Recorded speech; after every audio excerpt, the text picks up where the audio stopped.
Hi, everybody. Happy Tuesday. Hope everyone had a restful Memorial Day, an observant one as well. Let's get started. For months, the president made clear that Congress must meet its basic constitutional responsibility to prevent a first ever default, just as it has been done 78 times before since 1960. The president made clear that default was not an option and laid out the economic stakes of a default: a recession, millions of jobs lost, devastated retirement accounts, higher borrowing costs.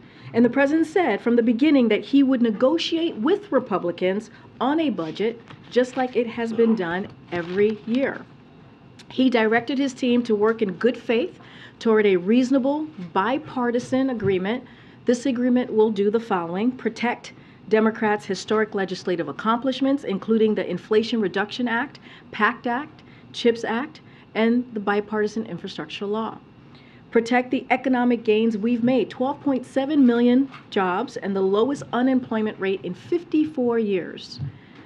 Ensure we have the same level investments in the middle class as we did in fiscal year 2023.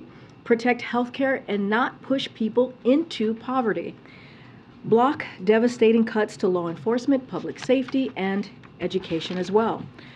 Negotiations require give and take. No one gets everything that they want. That's how divided government works. But the president successfully protected core Democratic priorities and the historic economic progress that we have made over the last 2 years. Now, the House and the Senate, it's up to them. They must pass this bill so that the president can sign it into law, and so that we can continue to build on those very historic economic progress that I just list out we've made under this president's leadership. And so over the past 2 years, as I have stated as well as you've heard us lay out as well before. Now, without further ado, I have the OMB Director, the Director Office of Management and Budget, Shalonda Young. Director Young is here, and she's happy to take your questions. And thank you for all of the work that you've done these past 2 weeks, or several weeks. I will see my child again. And I do have a small confession to make. I'm also out of clean clothes after these last couple of weeks. So I think I ran into Annie Linsky with Wall Street Journal and Lauren Egan with Politico as they saw me trekking back to get some clothes to wear with you here today, because I don't have time to do laundry or take anything to the dry cleaner. So that's about how my last 2 weeks have gone. But as you know, the president and the Speaker McCarthy, reached a reasonable bipartisan agreement over the weekend. As someone who had the pleasure of negotiating this as a part of a great team, I can assure you that this was no easy task to get here. But what was on the line for the American people was real. I know I breathed a little easier. I called my parents, told them to breathe a little easier, that a deal had been reached, and that's what this was all about. It's an agreement that not only prevents the first ever default in this country, but it will protect our hard-earned and historic economic recovery. It will protect our legislative achievements, including the legislation that is creating good jobs in this country. And it's protecting critical programs that millions of Americans count on, that you've heard me repeatedly talk about. I want to be clear. This agreement represents a compromise, which means no one gets everything that they want, and hard choices had to be made. Negotiations require give and take. That's the responsibility of governing.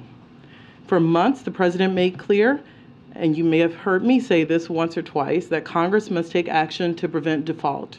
And from the beginning, he said he would negotiate Republican leadership on a budget framework, and that will allow the appropriations process to proceed under regular order, just like we do every year.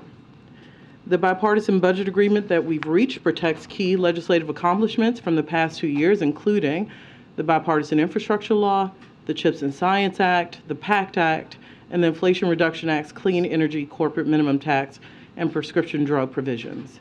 It protects programs millions of hardworking families count on. It protects Social Security, Medicare, Medicaid, the Affordable Care Act. safeguarding health insurance for millions of Americans. It fully funds veterans' medical care, including mandatory funding for the PACT Act's Toxic Exposure Fund at the levels the President proposed in his fiscal year 24 budget.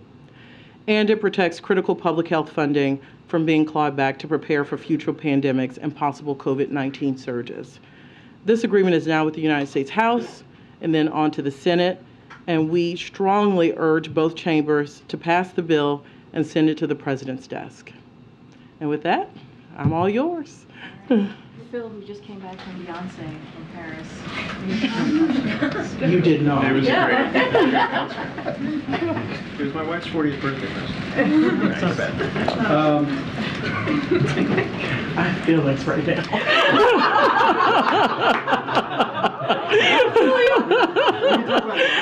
We can. I think Phil has feelings. This is going to be a hell of a segue. The appropriations adjustments, Yep. They're a pretty critical part of the agreement, I think. We know about COVID funds, obviously IRS as well. Can you detail kind of the full scale of the adjustments that you guys agreed to and shook hands on? First, I think it's important to know the appropriations process, hello, former staff director, uses adjustments all the time. They do rescissions, they use emergency money. That is how the appropriations process works. Because we were dealing with the top lines, we thought it important to memorialize some of those adjustment agreements. It does not stop the Appropriations Committee from doing other things they feel is necessary to make sure the appropriations process works. But to ensure that we got to a similar level, close to the same level as this year, we certainly wanted to have an agreement with the Speaker's team about what that was. Because remember, part of this deal is to make sure we have an appropriations process that works. This unlocks that, just like budget resolutions would have. So now we're setting top line here, and when the Appropriation Committee works, you will see them use $22 billion of the COVID relief rescissions, which were taken in this bill. The appropriators will use some of that money to spread around how they see fit. We didn't get into the individual line items in this bill. They will also, as you've heard, use IRS rescissions from the IRA on the mandatory side. Again, we don't dictate how, but they will rescind $10 billion both years, and they will then use that to be reinvested into non-defense discretionary. They will also use other rescissions that the appropriators will decide the mix of, but we agreed on the levels that they could be higher, $10 billion higher than last year, and the appropriators will use that. And building on the emergencies used in December, the appropriators will use about $23 billion in emergencies for 24 and 25. And then can I just ask real quick, do you have an understanding of how many votes Republicans will provide in the House to get this over the finish line? Remember, I moved over here. We're going to let the Speaker work with his conference. This is what I miss about the House, though. This is a fun day over there. Lots of meetings. I'm sure it's very interesting and has a lot of energy. But we're going to leave that to them to work out the votes and how they get there. We know we talk to them in good faith. They talk to us in good faith. But now it's their chance to talk to their members. We from here are making sure members know what's in this bill. Education, education, education. But look, I know a lot of members of Congress. What you don't do is call and tell them what to do. You educate. You say, let me know what you need to know. What's in this bill, how it's written, how it's going to be implemented, and we're here to answer you. Thanks. Two questions. First on SNAP. Karine just said that one of the President's priorities was not to push people into poverty, but as this bill is written with the adjustments in the work requirements in SNAP, Republicans estimate 700,000 Americans are going to lose those benefits. So can you square that circle? How? Yeah. The President said to me, said to the rest of the team over and over, he would not increase poverty in this country. So while, yes, there will be a phase-in to add age up to 54, remember, we also got new exemptions in this bill that both parties agreed to do. We will have exemptions from 18 to the new population of 54. So not just a new population, but these new 3 exemptions will go from even the existing population. So some people who have these requirements now will no longer, if they're homeless, if they're veterans, if they're foster youth aged out of the system up to 24. So the analysis is being finalized, but we believe those who are off of those requirements because of those exemptions will be about the same number as those who are phased in on age. And you have to remember this. This entire SNAP change is sunset in 2030 to give Congress a chance to see how the new exemptions work and how the new ages work. And they can opine in a future farm bill if these changes have made a difference in the SNAP program. Do you know how many individuals would go off the program right now, off government assistance right now, who are not eligible for those?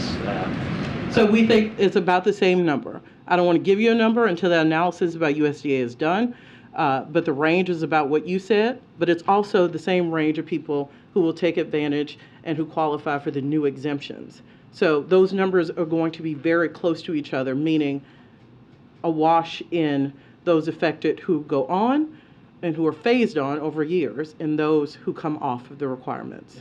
Different topic real quick. Can you explain a little bit how the Mountain Valley pipeline made it into this bill? Was it at the White House's request?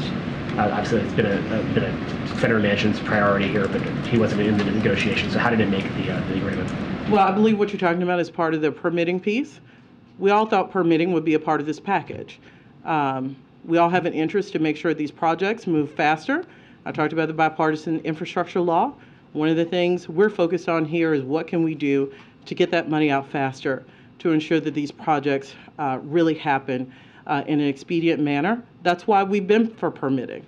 And the project you talk about is part of the permitting piece that we knew would be in the final legislation. Thank you so much, Shalana, for doing this. The chair of the Progressive Caucus says that it's really unfortunate that you are expanding the work requirements for this particular age group. She says it's a terrible policy. I know that you've been working the phones, speaking to a number of members of, I assume, the Progressive Caucus, trying to convince them that this is good policy. Is she right about that this is bad policy? Look, I won't get into individual member opinions because I think I told Phil or someone else, my job is to tell members what's in the bill. You get into trouble when you try to tell members what their opinion is. Every member should have whatever opinion. Our job is to say, this is what's in the bill. This is how some of the worst things Republicans wanted were mitigated. And by the way, you heard me answer on SNAP. There's a very real possibility when we see the numbers that the number who are phased in, who have new requirements on SNAP, is offset by the number who will now be covered under the new exemptions. And then I heard what you're saying about Mountain Valley Pipeline and about permitting, but this is one project that takes up about 25 pages of a 99-page bill. Why was it so important to spend so much time on this one project? I think we've been clear about our position on permitting. We worked with senators to try to get permitting done last year. We will continue to get more permitting. This was a small piece. It was a start of a longer process that both parties know we have to do, especially to get clean energy projects going. And I don't think it's a surprise to anyone that permitting was a key part of a compromise piece that both parties know we got a little done here, but we'll need to get more done later. When you think big picture and you reflect on these talks, what lessons have you learned about how this speaker and this Congress negotiate? Lessons that may be applicable going forward? One never looks the same as the other. I've done this a few times. They end different every time. They feel different every time. Going in and thinking there was a formula is the wrong thing to do. Different people in the room this time. I'm used to being in a room with appropriators and a little leadership. So it's just always different. And you got to be flexible. The most important thing is to know what they have to have. You have to be clear about what you have to have. I want to know their value statements, and they need to know mine. And we have to find a middle ground. They shouldn't have to compromise their values, and neither should we. That is a bipartisan compromise. I know what's a reach. I may try it, but I know what's a reach. They try with me to see maybe if I'm asleep or not. But at the end of the day, we both have to find a way to protect each other's core principles, like not increasing people going into poverty in this country. And that's how you get to a bill a day. And first and foremost, I've said this, I think, in this room. I have always thought the majority of members, Democrats and Republicans, did not want to take us even to the brink of default. I think this bill shows that that assessment was correct, and we have to keep our eye on the prize that passing this bill, getting it to the president, avoids the catastrophic thing that would hurt millions of Americans. And there's a reason world leaders were worried about this. This would have impacted the global economy. Thank you, Karine. Director Young, you talk a little bit about the calls that you've been making and that other members of the administration have been making to members of your own party. What is the mood or the tenor on some of those calls, and where realistically is the whip count among Democrats right now?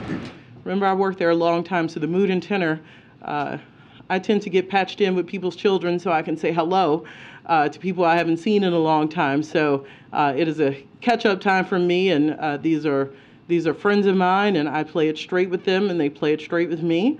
And I have a long relationship with a lot of people, and that means I'm honest with them, and they're honest back with me. And again, this is education. I play it straight with folks. They will make their own determination, and it's incumbent upon us to make sure they know every single detail in those 99 pages. Said that Republicans had pledged 150 votes. Is that still the case, and can Democrats provide 70? I'll let them figure that part out. All I know is when you enter into good faith negotiations, you don't negotiate to see a bill posted. You negotiate to make sure it gets to the president's desk, and we'll fulfill our part when it gets to the president's desk. How concerned, Director Young, is the White House right now about the growing Republican opposition that threatens the compromise on the table from a procedural standpoint in the next couple of hours? Look, this is not, the House is not very different from when I was there. You have to have some faith in the governing majority, which I do, because I have a lot of respect for members on both sides of the aisle, to do what's best for the American people, and that is not some Pollyannish thing. I know them, and I've always thought we could get here if we let the extreme go away. Like a lot of the things in the Republican bill just were non-starters. I get it, but we just could not do that, and they know that. But at the end of the day, more people than not knew that threatening default would have been bad for America. The 12 million jobs added, record low unemployment, undoubtedly, that would have been wiped out almost immediately, and that would have been unacceptable. What does this mean for future negotiations in a sharply divided Congress, as you've been talking about, in terms of the level of confidence you have that that there's enough goodwill that we won't just be back in this same position later this year when it comes to avoiding a government shutdown, or just a repeat of this scenario with different stakes? Yeah, look, I think I've been honest with you. I have always, during this process, worried about the 3 months from now. And I represented that. Whatever these top lines were, they had to allow an appropriations process to at least try. We couldn't do things that were so draconian that we knew we'd be back here. I love them. Those are some of my old offices I got to sit in, but I also like seeing my child. And we don't have to do these things where we make the American people very nervous, even though we know we're going to get there.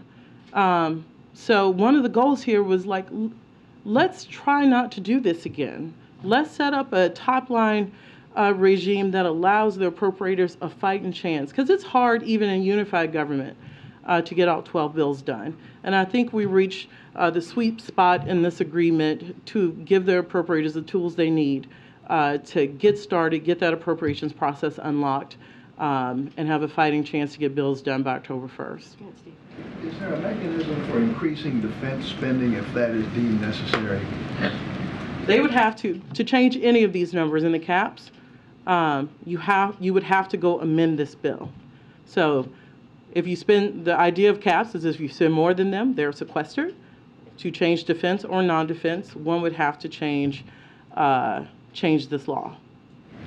Good, Ken.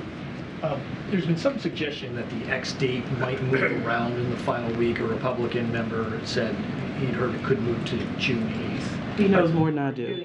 He knows more than I do then, because I don't have that indication. In terms of Ukraine funding, do you expect this bipartisan deal to have any impact on the administration's ability to get more funding for Ukraine? I do not. In the months we've said. I do not. Thank you. The compromise gives you, as the OMB Director, complete waiver authority over administrative pay-go if you deem it necessary for program delivery. I'm wondering if the bill as written becomes law, how frequently do you anticipate using that waiver authority? Look, it's impossible to know the frequency, but I do know we negotiated all of this in good faith. We will follow the processes laid out in the law on pay-go, and if that waiver is deemed necessary to make sure President Biden's agenda is carried forward, we're going to use that authority. But we will have a process to follow the law as it's written. Thank you. Thanks. Can you explain to student loan borrowers who might be confused about what's been agreed to here, how the Supreme Court decision may implicate that, and explain the President's continued commitment to forgiveness now? Yeah, thank you. Because I want to be clear, because as someone who owed a lot of money once upon a time in her life, people need certainty here. There are the court cases, which this bill does not deal with, so that continues to be where it is. Supreme Court will opine on the President's action to forgive $10,000 in student debt and $20,000 for those with Pell Grants. But in this bill, even though House Republicans' bill sought to do away with that, we saved it in this bill. So there's nothing on that in this bill. We also protected the income-driven repayment rule, which if anyone has had student loans knows it did not work as intended, and this rule is intended to really tie payments to true income. Like, it matters to people whether they pay $50 or $500 a month. The big balance matters, but when I was a young person starting out this town, if you asked me to pay $200, then I probably ate ramen noodles. If it was $50, maybe I could go out a little. So that balance, this is an important rule to make sure people have a little breathing room every month, and that was protected in this law. The one thing is this bill does end the payment pause, but very close to the time frame we were going to end it as an administration when it comes to repayment. Yeah, you talked about this as a compromise. I'm wondering if you could talk about what you lost on. Look, when the American people win and we avoid default and retirement accounts are not in flux and the global economy is not crashing, I'm going to call that a win every day. You know, individual people have issues with different parts of the bill. You've heard some of your colleagues bring up concerns that some members have. I have to look at what was our ultimate goal. And we are in divided government. This is what happens in divided government. They get to have an opinion, and we get to have an opinion. And all things equal, I think this compromise agreement is reasonable for both sides. And that's what we sought. Protect the American people from the worst possible outcome, first ever default. Allow Republicans to have some curbing of spending, which is flatline for non-defense discretionary, and we move on and get an appropriations process that works. And I think that's a good middle ground. Good, just one more. Given that this process brought the U.S. to the brink, and this process isn't quite over yet, has there been any reconsideration of doing away with the debt ceiling at some point? Is there, you know, late at night when you had no laundry or at other times, where is the administration thinking on the usefulness of having a debt ceiling? Right now, I'm thinking about how quickly this can get to the president's desk, and we can avoid default, and not only avoid default for a little while until 2025, which is what this bill does. And it does give us some breathing room not to enter into these chaotic circumstances which would bring uncertainty to the American people. That's where I'm focused. Director Young, progressives would say that you lost on several provisions: permitting reform, work requirements, spending cuts that they view as harmful. Congresswoman Jayapal said today that the CPC wants to immediately sit down with the president and talk about what the next 2 years are going to be like. So does the White House feel, as a result of the way this process played out, that it has some work to do with repairing relationships with progressives? And would the White House also like to set up a meeting like that?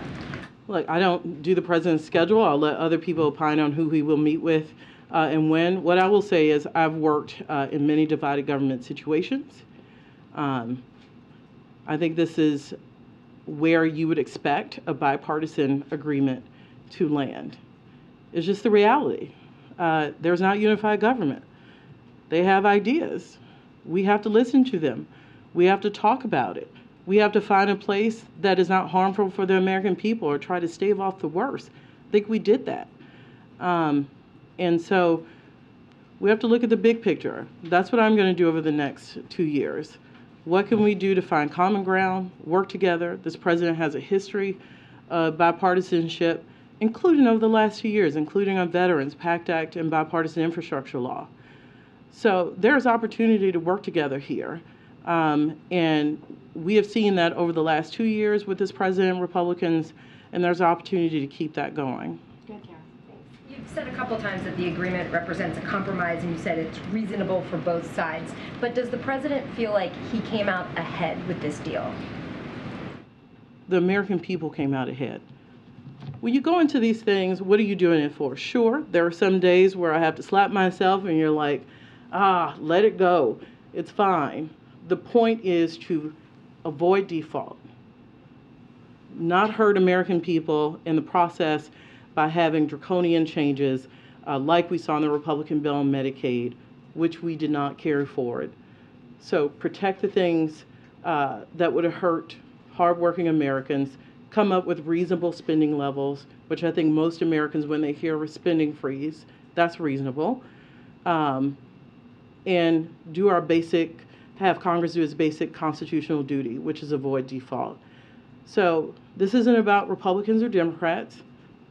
If you get into who won, who didn't, you lost already. When you're talking about default, it is the American people won today, especially when it gets to the president's desk, because we have avoided what would have been absolutely catastrophic. Look, we've seen government shutdowns, and I think people understand what the feel is. Thankfully, we have not seen default in this country. So when we talk about catastrophe, since we have not seen it, have not felt it, I think people think it's a little hyperbole. It is not. Every economist tells us that all the gains we've seen, we go backwards. That we're back to situations like we've seen in the pandemic. That was absolutely unacceptable, and we avoided that by also protecting some key things and not violating our core values. Go ahead, Yeah, thank you, Shonda. So, taking a larger view at this, should the debt ceiling deal get signed, will it help bring down inflation over the next 12 months? So what I will tell you is what would have been terrible for inflation in the economy would have been a default. We have seen a moderation. I'll let the credit agencies have not moved down the creditworthiness of the United States, but we needed to make sure we got a deal before that happened. We have done that and hopefully staved that off. But this is exactly why, because we risk overturning the gains we've made in inflation. It's not low enough, but it is moderating. And my fear was even if we got closer and certainly defaulted, we would have been in a situation where we lost jobs and lost the gains we've made in tackling inflation. But with this deal, is this an admission by the president that maybe the government spent too much money over the past 2 years? What I'll say is we're in divided government. And both sides have thoughts about the trajectory of the country of spending. This president takes a backseat to nobody on deficit reduction. 1.7 trillion reduction in the first 2 years. He presided over that. His budget put forth a plan to reduce the deficit by $3 trillion more. He also made the case over and over in this conversation that if you really want to do big deficit reduction, where's the revenue? Where are the high income earners putting more skin in the game? But this is one part. We're not going to give up on our revenue proposals. So while this will change the trajectory of spending, when you see the CBO, when we all see the CBO report, when it comes out, where we really need to make headway is on our revenue proposals, which has long-lasting deficit reduction abilities and just structural change to change the unfairness in the tax system. Most of that 1.7 trillion that went off for the first 2 years was COVID spending that ran off, and the CBO says the deficit actually will increase. Next year it's 1.7, it was 1.4 this year, 1.7 next year, and then up to 2 point something in 10 years. Well, that assumes this president did not preside over getting COVID under control, that it was an accident, that he managed a vaccine program that was highly successful. Had we not done that, what additional measures would we have needed to ensure that more Americans did not die needlessly from the COVID pandemic? So I get the argument. You didn't need COVID spending anymore, so you shouldn't take credit for deficit reduction. Well, he got it under control. He used the tools Congress gave him in the American Rescue Plan to get this virus under control and stave off the worst of economic scarring. The rebound we have seen since COVID is not comparable to anything, including the economic recession we saw when he was vice president. So this is not by accident. This president managed COVID, he managed the economic fallout, and that's why you've seen 12.4 million jobs added. Thank you very much, Karine. Director, I have two questions, one about this current set of negotiations, and then a separate question, if you'd indulge me, on the president's broader budget priorities. It seems to me in the context of these negotiations that the White House has been clinging to a fiction, which is that this deal only was negotiated on the basis of the federal discretionary spending, and that the president, who promised all along that he would never negotiate on the debt ceiling, didn't do so in these negotiations. That's false, right? The president and his team, you included, did negotiate on the actual debt ceiling itself and not just the federal discretionary spending, correct? If you're asking me what was said in a room, I'll be very clear. The debt ceiling was what did I say earlier? I don't like to use the word red line, but the debt ceiling had to be taken care of for a long period of time. I'm not sure what you call negotiation, but it was certainly a declarative statement from this side of the table. So maybe you call that negotiating. I call that a statement of fact and a statement we weren't leaving the room with. So I'm not quite sure I would call that negotiating. The debt ceiling had to be lifted, and it had to be lifted for a long period of time. You see this bill lift the debt ceiling until 2025. You can call it a negotiation. I call it a declarative statement, and that was our position, and that's what's in the bill. On broader budget priorities, the president likes to say, we've heard Karine say many times, show me your budget, and that will show me your priorities. No one is more conversant with this president's budgeting priorities than you. Based on the budgets he's put together so far as president, would it be accurate to say that President Biden has been governing from the center, or would it be more accurate to say, as Republicans would, that he's been governing from the far left? The president does his own politics. I'm his OMB director. What I will say is that his budgets absolutely show who he values. And it is working families in this country, it is the middle class in this country. This is a president who has put out a tax fairness system in all of his budgets. This isn't a new thing. This is the third budget this president has put out. The third time he has said the tax system in this country is not fair, and he means it. That's why you've seen billionaire minimum tax proposals. That's why you've seen him call for the corporate minimum rate to go up to 28.6%. It is not fair to ask working families in this country to bear the brunt. And by the way, that's not real deficit reduction. We have to have a fair tax system in this country. This president has put forth 3 budgets that have been very clear about his priorities there. And again, we're not going to give up on those. We're going to keep pushing on those. Last question.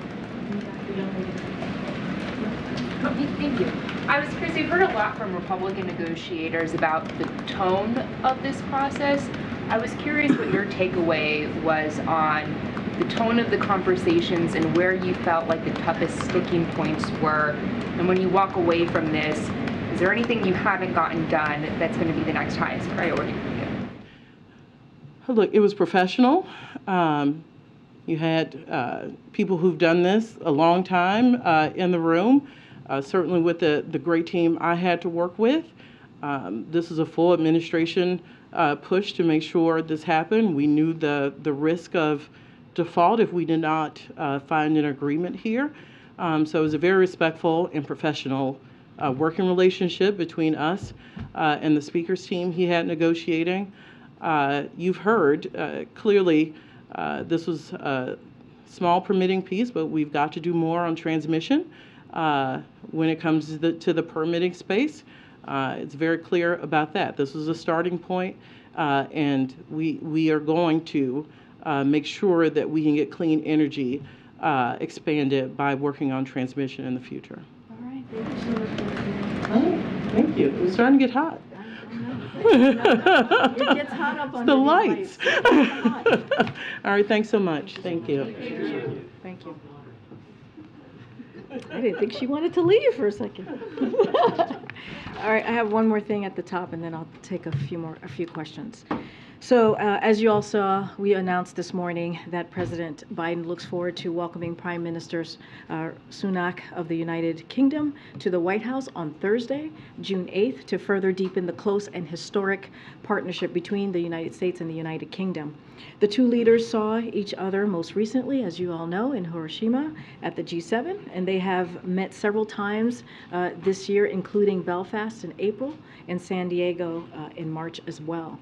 During the visit, the two leaders will review a range of global issues, including our shared support for Ukraine as it defends itself against Russia's brutal war of aggression, as well as further action to bolster energy security and address the climate crisis. The President and the Prime Minister will also discuss efforts to continue strengthening our economic relationship, as well as we confront shared economic and national security challenges. They will also review developments in Northern Ireland as part of their shared commitment to preserving the gains of the Belfast Good Friday Agreement. And to pre-exempt any questions that will come from here about a 2+2 press conference during the visit, both leaders are looking forward to hosting a joint 2+2 press conference on June 8th, so you certainly could expect that, should expect that from the two leaders on that day. Go ahead, Z. Thanks, Karine. There's some news from Georgia today from the former First Lady, Rosalynn Carter, has been diagnosed with dementia. I was wondering if the White House have any reaction, and has the President spoken with either of the Carters recently or members of the Carter family? Thank you for the question. I can say that the Bidens have stayed in touch with President Carter's team to ensure that their family knows that they are certainly in the President and the First Lady's thoughts, and I will leave it there. And then, secondly, with regards to the attacks, the apparent attacks this morning in Moscow, has the U.S. ascertained whether American-supplied drones were used in that attack, that the Ukrainian government had knowledge of that attack, and then did last week's discovery of U.S.-supplied material in Volgograd in Russia does it give the President any concern about continuing to supply the Ukrainian government with military equipment that can be used on Russian soil? So, look, as you know, we've seen the reportings, we've seen the news, and are certainly gathering information about what happened to get a better perspective and some clarity about what happened. But I can speak to this more generally, as you know, and as a general matter, we have said this before. We do not support attacks inside of Russia. We've been very clear about that. We have been focused on providing Ukraine, as you've heard from the President, as you've heard from National Security Advisor and many colleagues from the NSC, my colleagues from the NSC, with the equipment and training they need to retake their own sovereign territory, and that's exactly what we've done for this past more than a year now. And if you look at where we are today was also Russia's 17th round of airstrikes on Kyiv just this month alone, the month of May, which we're almost clearly done with, many of which have devastated civilian areas as Russia continues its brutal attacks against the people of Ukraine. So Russia started this unprovoked aggression, this unprovoked war against Ukraine. Russia can end this at any time. You've heard us say this many times from this podium. They can withdraw their forces from Ukraine, and instead of launching these brutal airstrikes against Ukraine and in their cities and on people every day. So we've been very clear about that. Does the president believe that Ukraine risks losing the moral high ground in this conflict if it strikes at potentially civilian targets in Moscow? So look, I'm going to be very clear. We're gathering information. I'm not going to get into hypotheticals from here. We do not support the use of U.S.-made equipment being used for attacks inside of Russia. We've been very clear about that, and we'll continue to do that. And we have been clear, not just publicly, but privately, clearly with the Ukrainians, but not going to get into hypotheticals. We're going to look into, gather information to see exactly what happened so we can get some clarity. But as I said, we've been very clear. Go ahead. Have you spoken to Ukraine about this attack yet?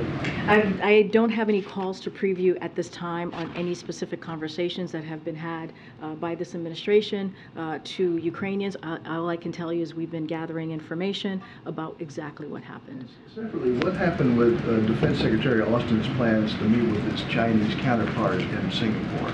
So look, as you've heard us say again from here at this podium, it is we value we see value certainly in military to military conversations to responsibly manage a complex relationship and to avoid any misunderstanding or escalation of competition into conflict. We've been very clear about that, and keeping the lines of communication open between the United States and China is a responsible thing to do, is something that we want to certainly continue to have that approach.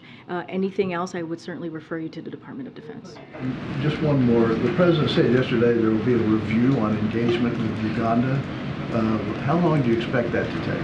So look, I know the president, as you just stated, put out a statement about this, a pretty lengthy statement yesterday about what we saw from Uganda yesterday. The enactment of Uganda's Anti-Homosexuality Act is a tragic violation of human rights, of universal human rights, one that is that one is not worthy, to be clear, of the Ugandan people, and one that jeopardizes the prospects of critical economic growth for the entire country. So look, this certainly endangers or poised, the dangers of by this democratic backsliding are a threat to everyone residing in Uganda, including the U.S. government personnel, the staff of our implementing partners, tourists, members of the business community, and others. And so as we consider, and we, as the president stated in his statement yesterday, additional steps, the National Security Council and other U.S. government agencies are evaluating the implications of this law and all aspects of U.S. engagement with Uganda, including our ability to safely deliver services under the U.S. President's Emergency Plan for AIDS Relief, PEPFAR, as we call it here, as you all have reported on, and other forms of assistance and investment. Again, we're going to review that. We're going to take a look at that, and just don't have anything to share on what when that review will be done and exactly what steps we're going to be taking. Just thanks for blowing me up. I know, but I have a question for you. What's your favorite Beyonce song? There's too many to list on camera. Smart answer. Following up on Steve's question about the request for a meeting between Secretary Austin and his Chinese counterpart, is the administration aware of anything that the Chinese want to try and open this line of communication? Where do things stand in terms of if there's a pathway forward, or if this is just the reality from here on out? So look, I don't have any. That's something for clearly the PRC to answer to. What I can say is we understand the importance, and we have been very clear about this for several months, about keeping the lines of communication open between the United States and China. And so we believe, again, it's the most responsible thing to do. And as you know, most recently, the National Security Advisor, Jake Sullivan, had a lengthy conversation with his counterpart about meaningful step forward as we think about the relationship, the U.S. relationship with China. And so that is important. Those lines of communication certainly have been open and continue to happen. But look, military conversation is obviously critical as we managed, as I mentioned moments ago, this really complex relationship that we have. And again, to avoid any misunderstandings or certainly avoid what we see as competition into conflict. So we're going to continue to certainly have that approach, but any specifics that leads to, that has to deal with the Department of Defense, certainly I would refer you to my colleagues there. Thanks, Karine. So there are now some 50 amendments and counting that have been proposed in the House when it comes to the budget debt bill. Is the White House position that this bill needs to pass as is? Are you open to some amendments depending on what they are? So look, what I can say is we have a short limited of time here, as we know from the Treasury's letter on when default can happen, which is June 5th. With the budget agreement, we've been very clear. We think this is a bipartisan, reasonable budget agreement that the two sides certainly have come together, and that clearly Speaker McCarthy supports and the President support. And so we're certainly going to leave the mechanics and how this moves forward to the leadership in Congress. But as we see this budget agreement today, as we saw the framework that came out of these really good faith conversations, we're certainly going to continue to share our thoughts about how important it is to get this done for the American people. I'm not going to get into specifics about the 50+ amendments and what it will ultimately look like. But look, this has been something that both sides, again, came to the table in good faith, understanding how important this is to the American people, and that's what you saw. And you saw American people should at least have some understanding or some comfort that government is working for them in the sense of coming forward a bipartisan, reasonable agreement. What does it say that this Mountain Valley Pipeline, which goes to Southern Virginia, is being opposed in this bill by one of Virginia's own senators, who says this shouldn't happen, at least not this way? So look, as you know, and you guys have been reporting on this, as we talk about the Mountain Valley Pipeline, it was going to move forward with or without this bill. That is just how, that is just fact. This is how it was being held up because of a lot of different environmental concerns. Well, look, the bill doesn't really do much as it relates to that project, to be quite honest. Instead, it preserves the largest investment in climate protection that we have seen in history under this administration. It helps get hundreds of clean energy projects online faster, all while protecting the full scope of the environmental reviews. And so, look, we believe a bipartisan compromise that congressional Democrats can be proud of, and also will accelerate on those clean energy promises. Look, again, when you look at this bipartisan, reasonable budget agreement, and we have talked about negotiation, I've said this many times from here, and certainly Director Young said it when she was here moments ago, it's not going to be perfect. Not everyone gets what they want, and that's what negotiation looks like. This is a divided government, as we all know. And so, look, this is really important to the American people. We have to get this done. We have to make sure that we get to the other side of these conversations. Thank you. President Biden was asked yesterday about long-range missiles for Ukraine ATACMS, and he said it's still in play. In the past, the U.S. would say no. So what's changed from no to it's still in play, and what needs to happen for the U.S. to provide Ukraine with long-range missiles? And also, I would like to follow up Zeke's question. I would like to clarify: you don't support Ukraine's attacks on Russian territory at all or attacks with U.S. equipment? So look, I don't have anything any changes to the policy to announce from here as it relates to long-range long-range missiles. Look, as it relates to the drone attacks that we saw in Moscow, we've been very clear. We're going to gather information and see exactly what happened. So just want to be very clear about that. But look, we do not support attacks inside of Russia. That's it. Period. I mean, I cannot be any more clear than what I just stated. We do not support attacks inside of Russia. Period. We've been very clear about that. That's been a general matter that you have heard from us over and over again this past several months, and I cannot be more clearer than that. The president said it's still in play when asked about long-range. What I can tell you right now is I don't have any changes to our policy to share with you at this time. Go ahead. Thanks. I have a NATO question and then an Afghanistan-Iran question. Starting with NATO, when the Danish Prime Minister visits on Monday, is the President going to speak to her about maybe being an interlocutor and working with Turkey on getting Sweden into NATO? And then also, can you just update us on the F-16s and Sweden's membership? Is that something that the White House expects to have sorted by the time the NATO summit happens? So two things I can say. As you know, we read out the President's conversation with Erdogan yesterday. They had a clearly conversation, but in that dialogue, the President did express his strong desire for Turkey to approve Sweden application to join NATO, which we would like to happen as soon as possible. So that he did bring that up in that conversation. I'm not going to get ahead of what is going to be on the agenda, what's going to come out of the Denmark visit that's going to happen a week from this past Monday. Look, when it comes to any conditions as it relates to F-16s, the sales of F-16s to Turkey, and as with them approving Sweden's bid to join NATO, look, that is not a condition. President Biden long been clear that he supports selling F-16s. You've heard that from this podium to Turkey, which would help facilitate NATO interoperability. So, look, Congress has an important role in providing arms sales, and so I would leave the rest to Congress. But the President has been very clear where he stands on that. On Iran and Afghanistan, there have been some border clashes over the weekend over, I think, water rights. What's the White House's reaction, and do you have any leverage over either of these parties to get this violence to stop?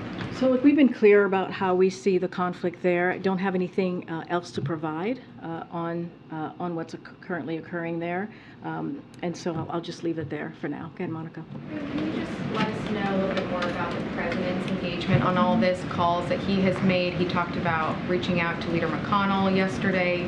Is he also making calls to other Republicans, besides, of course, his conversations with Speaker McCarthy on this? And what should we expect in terms of his level of outreach today and tomorrow ahead of an expected possible vote tomorrow night? So a couple of things. I do have some items to share here. Look, the President has been engaging with members of Congress throughout this process, as you all know, and he'll continue to do so.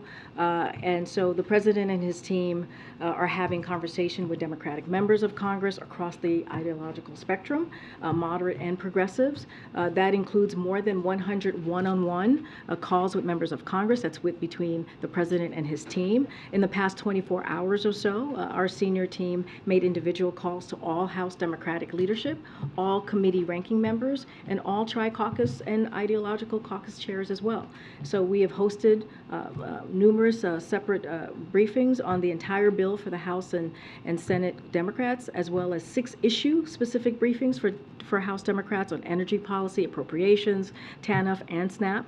That doesn't include the numerous briefings for their staff. We've also briefed or offered to brief each of the tri-caucuses and ideological caucuses as well.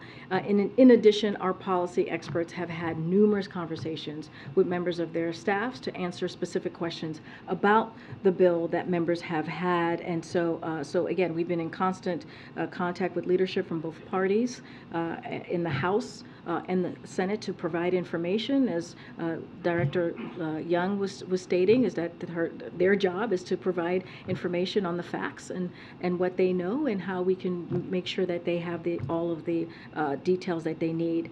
So, as you know, we don't provide private conversations from here, but I just list out all of the conversations and what we've done specifically coming out of this administration as it relates to this budget negotiation. Is there still a concern about the U.S. credit rating being downgraded given the Fitch warning last week? How real is that right now, and how is that factoring in? So look, we believe this is a reasonable bipartisan compromise that the House congressional members should be proud of. We believe that it is important to get this done. We believe that again, we are a country that pays our debts, and that we should not be defaulting on those debts. And so what the president wants to see, he wants to see the House and the Senate take this up. He wants to see this pass, and clearly both chambers. He wants to see this on his desk so he can sign it into law. And that's what we're going to continue to have those conversations to make sure that occurs. Yeah, Peter, I haven't seen you since Japan. Nice to see you again. I'm sure. You can say it's nice to see me. It's nice to see you too, Peter. It's been more than a month since the re-election announcement. Is President Biden going to hold a campaign event ever?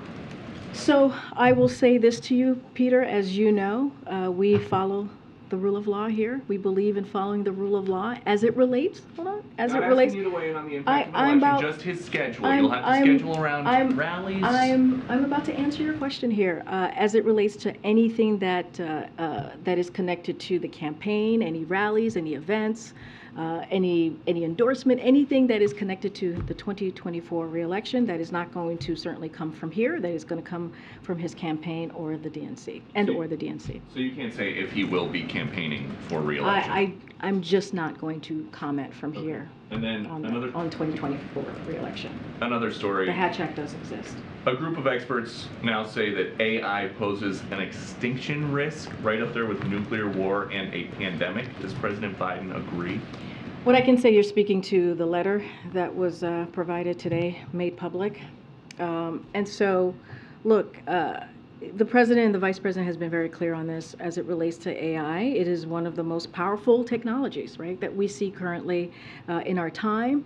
But in order to seize the opportunities it presents, we must first mitigate its risk, and that's what we're focusing on here in this administration. As you know, the AI, we brought some CEOs here recently that the president and the vice president hosted to the White House to reiterate their responsibility for these specific companies, have to ensure that products are safe before they are released to the public. And so I will leave it there. I know there's a letter that went out today from Elon Musk and CEOs. I will let the public read that letter, but again, we have been very clear on that, how companies need to be responsible as it relates to AI. It's been months. Great. Thanks, Karine. Following up on the question about Erdogan and President Biden's call, yesterday the president said that when it refers to Sweden's membership in NATO, we're going to talk about it next week. Do they have another call scheduled? Do you know what that refers to? No, I don't have a call to read out to you at this time. Okay, and then Florida Governor Ron DeSantis. But let me just say, as I just stated, the president did bring that up in their conversation. Sure. Florida Governor Ron DeSantis said late last week that he would take an aggressive approach to issuing pardons to January 6 rioters if elected to higher office. Given the recent sentencings of members of the Oath Keepers, including 18 years in prison for leader Stuart Rhodes, who DOJ called the architect of the plan to storm the Capitol, do you have any comment on that proposed use of clemency? So look, I'm going to be very, very careful because he is a candidate in the 2024 presidential election. So going to be really mindful to not respond directly to the governor in this case. But we've been very clear. We've been very clear. This president has been very clear as it relates to January 6th. It was one of the darkest days in our democracy, and we need to get to the bottom of what happened. As we know, there were law enforcement officers that were injured, that were harmed, and what we saw was devastating. On that day was devastating. So we need to get to the bottom of this, but I'm certainly not going to respond directly to a 2024 presidential candidate. Yeah, okay. One more, go ahead, Armin. Thank you so much. So Elon Musk is in China today, meeting with the foreign minister, announcing new investments. In November last year, the president said that Elon Musk's relationship with foreign countries are, and I quote him, worth looking at. So is the administration looking at Elon Musk's relationship with China, and what conclusions does it I draw? just don't have anything to add, go beyond what the president said. Okay, thanks, Thank you. everybody. I'll see you tomorrow. Thank you.